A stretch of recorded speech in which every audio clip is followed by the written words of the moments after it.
नमस्कार. Funny Pravin YouTube चॅनलवरती आपलं स्वागत आहे. आज आपण जे सिडकोमध्ये संयुक्त मालकी जे ॲडिशन को-ॲप्लिकंटचं जे ऑप्शन आलेलं आहे आपल्याला, म्हणजे तुम्हाला जर ॲडिशन को-ॲप्लिकंट जर करायचं असेल तर तुम्हाला ते सिडकोमध्ये ₹5,000 भरून तुम्ही को-ॲप्लिकंट करू शकता. बघा, सिडको लॉटरीमध्ये जे 26,000 घरांची जी लॉटरी लागलेली आहे त्यांना आता रिझल्ट लागलेला आहे आणि आता काही दिवसामध्ये इरादा पत्र पण येणार आहे. इरादा पत्र आल्यानंतर तुमचं आता डॉक्युमेंट व्हेरिफिकेशन होणार आहे. डॉक्युमेंट व्हेरिफिकेशन म्हणजे जे तुम्ही डॉक्युमेंट जेव्हा फॉर्म भरले होते तेच डॉक्युमेंट तुम्हाला व्हेरिफिकेशनसाठी तुम्हाला तिथे सिडको ऑफिसला जे तुम्हाला ऑनलाईन अपॉइंटमेंट घेऊन तुमच्या पोर्टलमध्ये लॉग इन करून तुम्हाला अपॉइंटमेंट घेऊन तुम्हाला तिथे डॉक्युमेंट सबमिट करावे लागतील. त्याच्यासोबत तुम्हाला एक झेरॉक्स सेट पण तुम्हाला सोबत ठेवावं लागेल. आय थिंक आमच्या वेळेस जेव्हा आमचं डॉक्युमेंट व्हेरिफिकेशन झालं होतं त्यावेळेस जे आमचे ओरिजिनल डॉक्युमेंट होते आणि त्यांच्यासोबत जे एक झेरॉक्स सेट होता तो त्यांनी एक अशी फाईल बनवली होती आणि त्या फाईलमध्ये आम्ही एक झेरॉक्स सेट त्यांच्याकडे सबमिट केला होता आणि जो आम्ही डॉक्युमेंट अपलोड केलेले होते तो ओरिजिनल सेट तो आमच्याकडे होता. म्हणजे तुम्हाला पण हीच प्रोसेस असणार आहे. बघा, सिडको लॉटरीमध्ये जे ज्यांना घरे लागतात त्यांना ह्याच प्रोसेसमधून जावे लागते. आमच्या वेळेस पण हीच प्रोसेस होती, तुमच्या वेळेस पण हीच प्रोसेस असणार आहे. इरादा पत्र आता आल्यानंतर तुमचं डॉक्युमेंट व्हेरिफिकेशन आता आहे. डॉक्युमेंट व्हेरिफिकेशन तुम्ही सक्सेसफुल झाल्यानंतर तुम्हाला एक अलॉटमेंट लेटर येणार आहे. अलॉटमेंट लेटर आल्यानंतर त्याच्यामध्ये तुम्हाला पैशाचे इन्स्टॉलमेंट असणार आहे आणि इन्स्टॉलमेंटमध्ये तुमचं जे नाव आहे, ज्यांच्या नावावरती तुम्ही फॉर्म भरला ते त्यांचं नाव असणार आहे. म्हणजे ज्यांनी EWसाठी तर कंपल्सरी आहेत का EWसाठी जर तुम्हाला सबसिडी घ्यायची आहे तर तुम्हाला तुमच्या पत्नीचे नाव लावणे आवश्यक आहे. कारण की जोपर्यंत तुम्ही तुमच्या पत्नीचे नाव लावत नाही तोपर्यंत तुम्हाला ती सबसिडी मिळत नाही. पण LIG कॅटेगरीमध्ये तुम्हाला जर तुमच्या पत्नीचे नाव जर लावायचे असेल, ॲडिशन को-ॲप्लिकंट म्हणतात त्यांना, तर तुम्हाला ते सिडकोमध्ये ₹5,000 देऊन तुम्हाला ते पेमेंट करून तुम्हाला मग ते सिडकोचे अधिकारी ते तुमचं नाव लावत असतात. बघा, याच्यामध्ये तुम्हाला मी स्टेप बाय स्टेप तुम्हाला पूर्ण माहिती देतो. चॅनलवर तुम्ही पहिल्यांदा असाल तर चॅनलला सबस्क्राईब करा, व्हिडिओला लाईक करा, म्हणजे तुम्हाला सिडको लॉटरीचे येणारे नोटिफिकेशन येत जातील. बघा, ॲडिशन को-ॲप्लिकंट याचा अर्थ असा होतो की बघा, तुमची जे तुम्ही जे फॉर्म भरला, आता ज्यांच्या नावावरती तुम्ही फॉर्म भरला त्यांच्या नावावरती जे घर होणार आहे. पण तुम्ही ॲडिशन को-ॲप्लिकंट केलं तर तुम्ही सदनिकेची संयुक्त मालकी म्हणजे तुमच्या पत्नीच्या नावावरती सुद्धा तुमचं ते घर तुम्ही ॲड करू शकता. याच्यामध्ये बघा, LIG टाईपमध्ये याच्यामध्ये सबसिडी तुम्हाला नाही मिळणार, पण तुमची संयुक्त मालकी तुम्ही तुमच्या पत्नीला लावू शकता. याच्यासाठी बघा, जेव्हा तुमचं अलॉटमेंट लेटर येते, अलॉटमेंट लेटर आल्यानंतर तुम्हाला जे इन्स्टॉलमेंट असतात बघा साईडला, इन्स्टॉलमेंट असतात त्या इन्स्टॉलमेंटमध्ये जे इन्स्टॉलमेंट असतात त्याच्यामध्येच तुम्हाला एक ऑप्शन आहे ॲड होतं. त्याच्यामध्ये तुम्हाला ते ऑनलाईनच तुम्हाला सर्व इन्स्टॉलमेंट चेक करता येतात. त्याच्यासाठी अलॉटमेंट लेटरवरती एक रेफरन्स नंबर येतो. तो रेफरन्स तुम्ही एंटर केल्यानंतर तुम्हाला त्याच्यावरती तो ऑप्शन येतो. बघा, आता हे साईडला 6 इन्स्टॉलमेंट आलेले आहेत. त्याच्यामध्ये बघा आणखी एक इन्स्टॉलमेंट ॲड होईल तुम्हाला को-ॲप्लिकंटचा. म्हणजे तुम्हाला ₹5,000 प्लस 18% GST म्हणजे ₹5,900 तुम्हाला आणखी एक्स्ट्रा द्यावे लागतील. तेव्हा मग तुमचं नाव तुम्हाला तिथे को-ॲप्लिकंट ॲड करावं लागेल. को-ॲप्लिकंटसाठी तुम्हाला तुमच्या मिसेसचे आधार कार्ड, पॅन कार्ड म्हणजे लग्नानंतरचेच तुम्हाला अपलोड करावे लागतील. ते तुम्हाला तिथे ऑप्शन पण येणार आहे. म्हणजे तुम्ही को-ॲप्लिकंट केल्यानंतर तुम्हाला मग परत एक अलॉटमेंट लेटर येईल. बघा, जेव्हा तुम्ही फर्स्ट टाईम आता तुम्ही इन्स्टॉलमेंट पे केल्यानंतर इरादा पत्र आल्यानंतर डॉक्युमेंट व्हेरिफिकेशन झाल्यानंतर तुम्हाला एक आता अलॉटमेंट लेटर येईल. अलॉटमेंट लेटर हे ज्यांच्या नावावरती फॉर्म भरला त्यांच्या नावावरती येईल.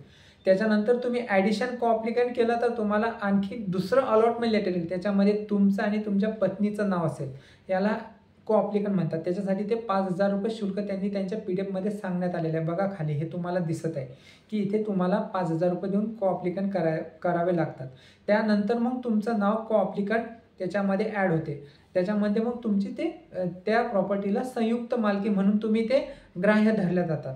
आणि तुम्हाला आणखी याचा एक फायदा होतो की बघा, आता काहींच्या खूप साऱ्या समस्या आहेत की सर आम्हाला आता खारघरला घर लागलेलं आहे, पनवेलला घर लागलेलं आहे, अजून वाशी, बामणडोंगरी, तळोजा असे जे वेगवेगळे लोकेशनची घरे तिथे घरे लागलेली आहेत.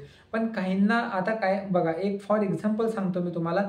खारघर बस डेपोला EWS आणि LIGची 48 लाख रुपये घराची किंमत आहे.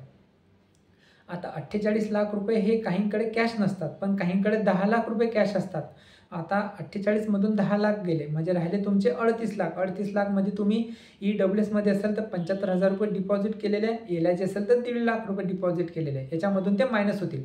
काहींकडे ही आणि जी अमाऊंट राहते 38मधून जसे की 38मधून 1.5 लाख गेले तर तुमचे 36 लाख जे 50,000 आणि EWSचे जे त्यांनी केलेले आहेत म्हणजे 37,25,000 म्हणजे ही अमाऊंट तुमची लोनमध्ये बँकवाले तुम्हाला म्हणतात की तुमचं लोन होणार नाही. मग याच्यामध्ये तुम्ही बँकवाल्यांना तुमच्या पत्नीचे कोअप्लिकंट करून लोनमध्ये तुम्ही जे बँकेचं जे म्हणजे तुमचे जे हे आहे क्रेडिट म्हणजे तुमचं जे लोन अमाऊंट आहे, समजा तर तुम्हाला जर 20 लाख रुपये जर लोन तुमच्या सॅलरीवरती जर मिळत असेल तर तुम्ही तुमच्या पत्नीचं जर नाव जर त्याच्यामध्ये ॲड केलं, जर तुमच्या पत्नीचं जर इन्कम असेल तर ते तुम्ही दोघांच्यामधून तुम्ही जर होम लोन जर घेत असाल तर त्याच्यामध्ये सुद्धा तुम्हाला बेनिफिट मिळतो. म्हणजे तुम्हाला होम लोन जे आहे ते जास्त मिळते.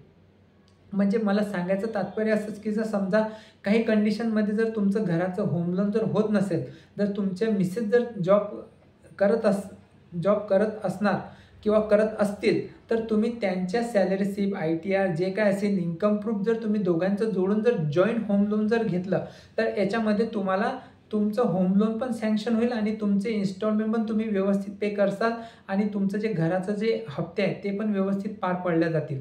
म्हणजे तुम्हाला कोअप्लिकंटचा हा एक फायदा आहे. असं हे होम लोनमध्ये पण सुद्धा तुम्ही कोअप्लिकंट करून होम लोन घेऊ शकता. आणि ॲडिशन कोअप्लिकंट ते तुम्हाला सांगितलंच आहे की त्याच्यासाठी तुम्हाला आता जेव्हा अलॉटमेंट लेटर येईल, अलॉटमेंट लेटर आल्यानंतर मग तुम्ही कोअप्लिकंटचं ऑप्शन येईल. त्याच्यानंतर मग तुम्हाला जे सिडकोचे अधिकारी म्हणजे तिथे तुम्हाला तुमचे आणि हे सर्व प्रक्रिया ही सर्व ऑनलाईनच होणार आहे. बघा तुमच्या पोर्टलमध्ये जेव्हा तुम्ही लॉग इन करसाल, आमच्या वेळेस पण हे सर्व ऑनलाईनच होतं.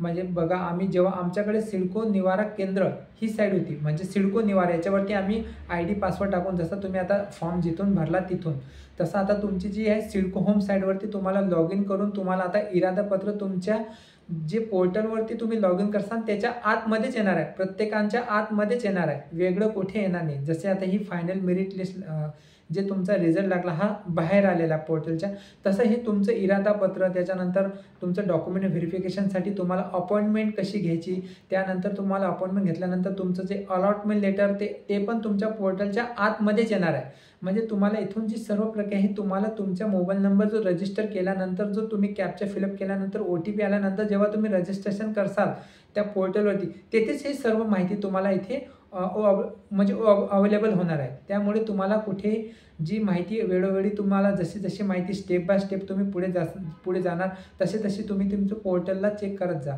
असा हा महत्त्वपूर्ण व्हिडिओ आहे.